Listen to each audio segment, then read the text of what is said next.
Skenario kotak kosong mempecundangi RK di Pilgub DKI. Setelah tarik ulur selama berpekan-pekan mantan Gubernur Jawa Barat, Ridwan Kamil atau RK akhirnya bersedia terjun ke gelanggang Pilgub DKI Jakarta. Pencalonan RK diawali dengan wacana pembentukan Koalisi Indonesia Maju Plus atau KIM Plus. Khusus di ibu kota, KIM Plus berencana menciptakan skenario calon tunggal. Setidaknya ada 3 parpol yang bisa diboyong KIM Plus untuk merealisasikan itu, seperti Nasdem, PKS, dan PKB. Ketiganya merupakan pengusung Anies Baswedan sebagai kandidat Gubernur DKI Jakarta. Jika ketiganya berhasil diboyong, Anies dipastikan tak punya tiket untuk maju di Pilgub DKI. Basuki Cahayapurnama alias Ahok pun demikian. Ahok tidak akan bisa maju di Pilgub DKI jika hanya mengandalkan partainya, PDI Perjuangan. Jumlah kursi DPRD DKI yang dikoleksi oleh PDIP hanya ada 15, sementara mereka butuh 23 kursi untuk mencalonkan kandidat di Pilgub DKI. Lalu, bagaimana jika ketiga parpol pengusung Anies membelot dan bergabung dengan KIM Plus? Yuk kita dengerin pendapat pengamat politik Yusak Farhan selaku Direktur Eksekutif Citra Institute. Wacana KIM Plus yang muncul di Pilgub Jakarta saya kira merupakan skenario untuk mengganjal Pak Anies Baswedan untuk tidak bisa maju sebagai calon gubernur Jakarta.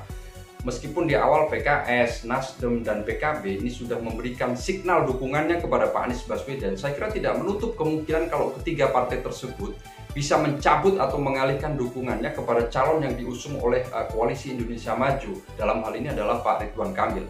Nah, kalau itu yang terjadi, maka Pilgub Jakarta ini berpotensi dilangsungkan hanya ada satu pasangan calon alias pasangan tunggal melawan kotak kosong. Nah, kalau itu yang terjadi, saya kira risiko politiknya adalah pendukungnya Pak Ahok dan pendukungnya Pak Anies Baswedan ini akan marah dan akan terjadi turbulensi politik karena bagaimanapun pendukung Pak Anies masih cukup kuat di Jakarta, terutama di Jakarta Timur dan Jakarta Selatan. Sementara itu kalau kita bicara PDIP juga bisa saja terkunci, tidak bisa mengajukan karena kalaupun PDIP merapat atau mendukung Pak Anies masih harus membutuhkan tambahan koalisi partai politik yang lainnya. Sementara kalaupun PDIP berhasil melobi P3 dan Perindo katakanlah, tetap tidak cukup untuk mendukung Pak Anies sebagai calon gubernur Jakarta.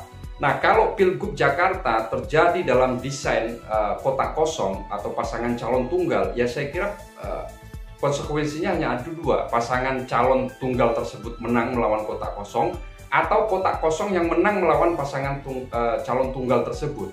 Nah, kalau kotak kosong ternyata yang menang, tentu ini adalah hukuman dari rakyat kepada elit-elit politik yang tidak menghadirkan kompetisi yang sehat. Saya kira dalam kacamata demokrasi akan lebih bagus kalau desain Pilgub Jakarta tetap menghadirkan arena kompetisi yang sehat, arena kompetisi yang fair, karena prinsip dari demokrasi adalah asas kedaulatan rakyat. Nah, partai politik sebagai saluran rekrutmen kepemimpinan politik harus juga mendengarkan suara-suara rakyat agar tercipta satu kompetisi yang sehat dan fair dan kita kembalikan kepada pilihan rakyat.